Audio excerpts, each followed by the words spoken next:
Welcome back. Let's continue our discussion of respiratory diseases by moving to the lower airway. We're going to divide the lower airway into two separate lectures. The first will be this lecture where we discuss obstructive lower airway diseases, and the next will be where we discuss infectious lower airway diseases. When we talk about structures in the lower airway, we're talking about structures that originate below the trachea or predominantly into the left and right mainstem bronchus, bronchioles, and into the alveolar tissue. First one that we're going to talk about is pulmonary edema. In the case of pulmonary edema, this is typically related to an underlying cardiac disease where the heart cannot circulate blood properly and fluid tends to build up within the alveolar tissue of the lungs. This creates a problem in that the fluid that occupies the alveolar space prevents the adequate exchange of oxygen and carbon dioxide. And thus, even though a patient may be ventilating and well oxygenated with air coming in, the gas exchange can't occur, so CO2 continues to build up in the blood, and oxygen doesn't become attached to hemoglobin, and the patient can become hypoxic. In severe cases of pulmonary edema, specifically when it's related to congestive heart failure, a frothy or pinkish colored sputum may be seen in the nose or mouth. This is often a very late sign and indicates a very critical patient that will, if not resolved, can enter into a state of cardiac arrest relatively quickly. Chronic obstructive pulmonary disease, or COPD, is a slow process of dilation and disruption of the airways of the lungs. This is typically caused by chronic bronchial obstruction, and it's often exacerbated and related to the use of tobacco smoke, which can create some chronic bronchitis. We typically break down COPD into two types of diseases or two specific disease process. The first one being emphysema, which is the most common type of COPD, and it's the loss of elasticity of the lungs. This can lead to inflamed airways, and it can produce a patient who presents with a barrel-chested shape, or where the center of the chest sort of protrudes out. This hardening and dilation of the lower airway structures prevents elasticity and expansion of the lungs, and thus reduces the gas exchange. Most patients with COPD typically have a combination of both chronic bronchitis and emphysema.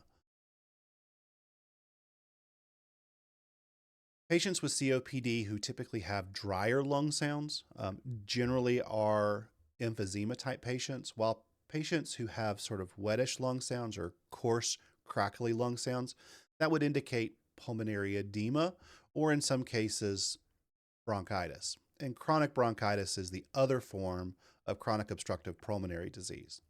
So with emphysema predominantly, they tend to be dry and barrel shaped. We call these patients, for right or wrong, we used to call them pink puffers. They tend to breathe through pursed lips, so their lips are constricted tightly. That increases the PEEP and helps expand the lungs with the loss of elasticity. And we tend to call bronchitis patients blue bloaters. They tend to be more obtunded and can't move very well. They become short of breath really easily. And they're chronically cyanotic. So you may see some perioral cyanosis around their mouth or in the beds of their fingers. Make sure that we're going to be treating the patients here and not just treating the lung sounds. And we'll talk about treatment considerations in a subsequent lecture for each of these. But the assessment and the differentiation between dry or wet lungs, we still ultimately have to treat the treatment presentation and the underlying pathology, but those will help us decide what mechanisms would be the most effective for these patients. Asthma, hay fever, and anaphylaxis are all a result of an allergic reaction to an inhaled, ingested, or injected substance. In some cases, you really can't identify what the allergen is that has caused the problem. And this is often the case with asthma, as asthma is seen to have at least some components of an autoimmune disorder. Even without the identification of the allergen, the patient still warrants treatment, and we need to be aware of these. Asthma specifically is an acute spasm or constriction of the smaller airway passages, the bronchioles, and it can be associated with excessive mucus production and swelling of the mucous membrane. So asthma has a bit of a trifecta. You have a narrowing airway, a forced bronchial constriction, you have swelling and reduced tidal volume and excessive mucus secretion.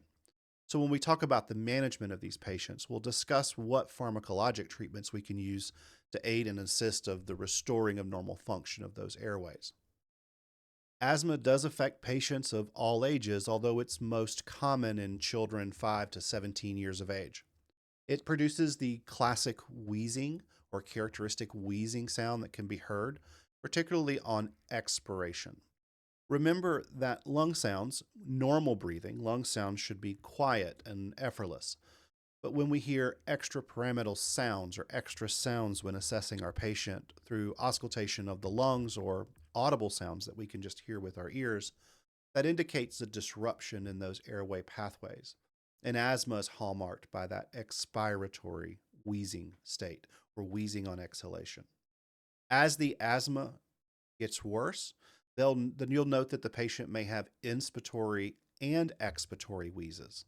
So wheezing sounds while the patient is breathing in and breathing out. And this tends to be a more acute patient than patients with just expiratory wheezing. On that same continuum of asthma progression, a patient with a silent chest, so a patient you see that's trying to breathe, but on auscultation, you really don't hear any air movement at all. That's a very critical patient. And if you're not an ALS provider and you have access to ALS providers, you should probably be requesting ALS assistance or considering rapid transport to the nearest facility. Hay fever can cause cold-like symptoms. Allergens can include things like pollen or dust mites and dander, while anaphylactic reactions can produce severe and immediate airway swelling. This can create a complete obstruction of the airway, and treatment with this will include treatment with epinephrine administered subcutaneously or intramuscularly, and treatment with oxygen and antihistamines. Pneumothorax is the accumulation of air between the pleural space. If you'll recall back to our anatomy and physiology lectures and our respiratory anatomy review, the lungs are coated by the pleural membranes. And a pneumothorax is accumulation of air in between that pleural space and the lung itself.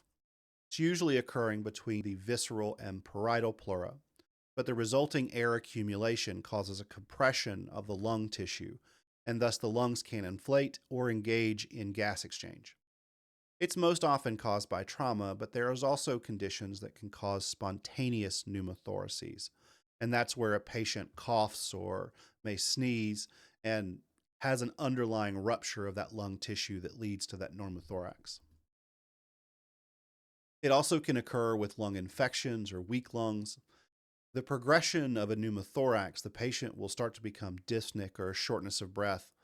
As the pneumothorax expands and further compression is seen on the affected side, breath sounds may become absent. Eventually, if left untreated, this pressure will continue to push into the mediastinum and could result in cardiac insufficiencies or reduced cardiac output.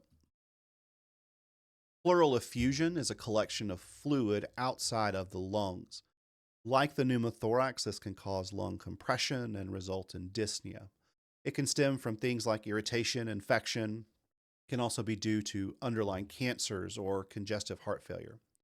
With these patients, particularly, make sure you sit them upright when possible to help the fluid accumulate at the base of the lungs until a more definitive treatment can be sought. Atelectasis is a disorder of the alveoli. It typically occurs from the collapse of the proximal airway or obstruction or external pressure. And this is where space in the thoracic cavity or in the pleura fills with pus or blood or fluid. It can be caused by numerous types of disease processes or toxin inhaled. Atelectasis essentially is the compression or the constriction of the pulmonary tissues. Other causes of atelectasis, particularly in premature newborns, is a lack of surfactant, which is a chemical or a fluid that's secreted into the lungs that helps them from sticking together, and they don't reopen properly. This is also a common complication post-surgery for patients. And if you'll see in surgery, which we'll see here in just a few minutes, they'll breathe into a spirometer, and that helps increase the the intrathoracic pressure to prevent atelectasis.